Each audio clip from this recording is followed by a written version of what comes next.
Okay, so for number 6 here, we want to solve this circuit using mesh current method and solve for all unknowns. So that's going to be IQ and Vx.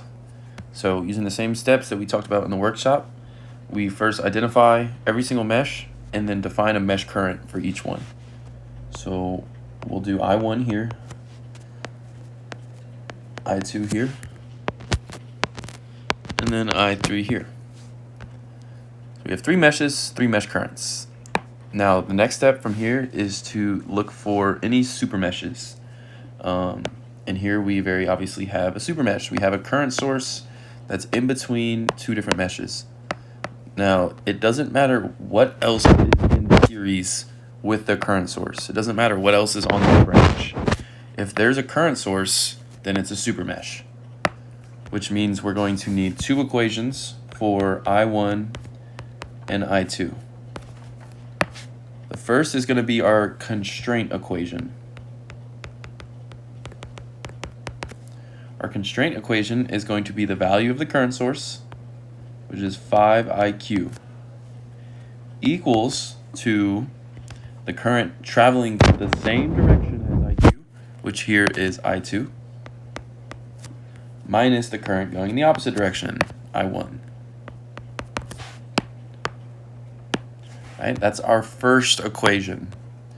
And our second equation for the super mesh is going to be our KVL that goes around the entire mesh, and you just skip this middle branch, you skip this 20 ohm resistor. It's not going to pop up in any of your equations, so you can effectively ignore it.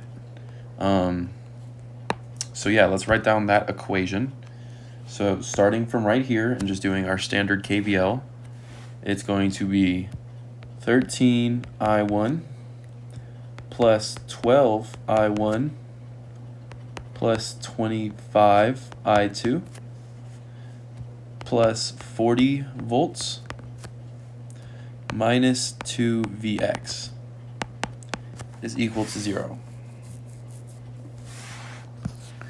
Okay, and that's our 2 equations for I1 and I2. Now we just need our final equation, or our final mesh equation, I should say, for I3. And that's going to be negative 40 volts plus 18I3 plus 30I3 equals 0.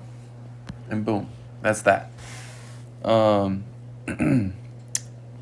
So from there, we have to look at what dependent variables are appearing in our equations. So we see we have a Vx and we have an IQ. So we're going to need an equation for both IQ and Vx.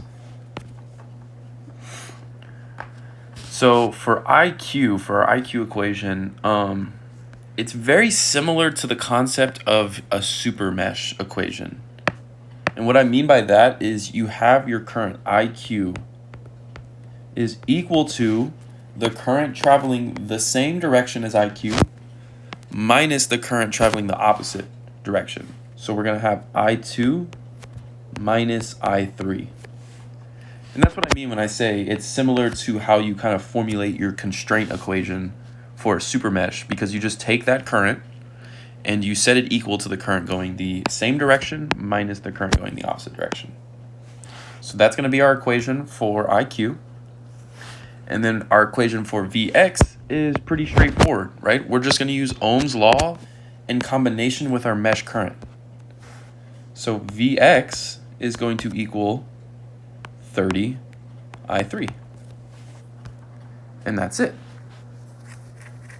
So using these 5 equations, 1, 2, 3, 4, 5, you can plug them into your calculator and solve. Now, obviously, the Casio can only do 3 equations.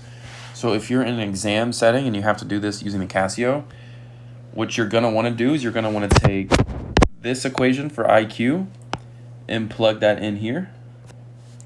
And then you're going to want to take this equation for Vx and plug that in here. And then simplify a little bit, combine like terms, all that fun stuff. And then you'll have your answer. But for now, you can just plug this into your TI Inspire, because why wouldn't you? Saves you a lot of time. And yeah, so I'm gonna punch these in real quick, make sure that they give you the right answer, and if it does, I'll send this video.